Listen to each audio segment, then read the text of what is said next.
like, and subscribe to our YouTube channel and press the notification button for more. Thank you. Bàbá ọmọ Adédayọ̀ òkú ọdún o. Bàbá ọmọ Adédayọ̀ òkú ọdún o. Àpáta dé àpáta ewì dé ó yá èrò gbogbo ẹjájọ máa kó lóríire.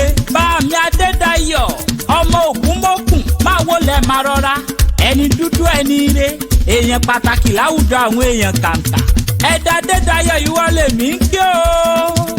Olówó orí Bọ́lá ti tó bàbá Adédọ̀tun bàbá Adéyẹmí bàbá Adékúnlé bàbá Adéníyì bàbá Adéwùmí máa wọlé máa rọra. Ògúnmọ́kùn lágbolé yín ní Ìpẹ́rìndó. Ìwọ lọmọ wá ìwọ lọmọ ẹkùn ìwọ lọmọ alẹ́pọ̀lẹ́dógún pẹ̀lú tútóbi Ọlọ́run nípasẹ̀ Jésù Kristi ọmọ rẹ̀ tó wá sáyé. Ìwọ lọmọ agbẹ́kúmì láàyè ìwọ lọmọ adúró kí jìnnìjìnnì bòkùnkùn ìwọ lọmọ ìmọ́lẹ̀ tí ń tàn fáráyé rí ìwọ lọmọ ọba láyé ìwọ lọmọ ọba lọ́run. Àrà Ọlọ́run bẹ nínú rẹ nípasẹ̀ agbára ẹ̀mí mímọ́. Ìwọ lọmọ adirogun láì gbébọn ìwọ lọmọ afọhùn kí àrà ó dún igba ọdún kan àṣeyí ṣàmọ́dún àṣàmọ́dún ṣẹ̀mí. Ẹni tó bá ní kó o mọ́ ṣàmọ́dún ẹni tó bá ní kó o mọ́ pẹ̀láyé ẹ̀yà kàlà ni ó máa sìnkú wọn. Gbogbo ọmọ rẹ ni wọ́n ní kí n máa kí ọ wọ́n ní lónìí ọjọ́ ìbí bàbá àwọn dígí àwọn wọ́n ní kí n má dákẹ́ wọ́n ní kí n gbẹ́nu dákẹ́ òwúlò.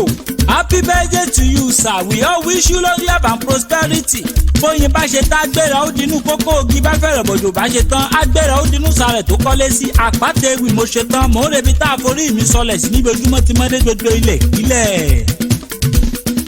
Bàbá ọmọ Adédayọ̀ òkú ọdún o. Bàbá ọmọ Adédayọ̀ òkú ọdún o. Kindly click like and subscribe to our YouTube channel and press the notification button for more. Thank you.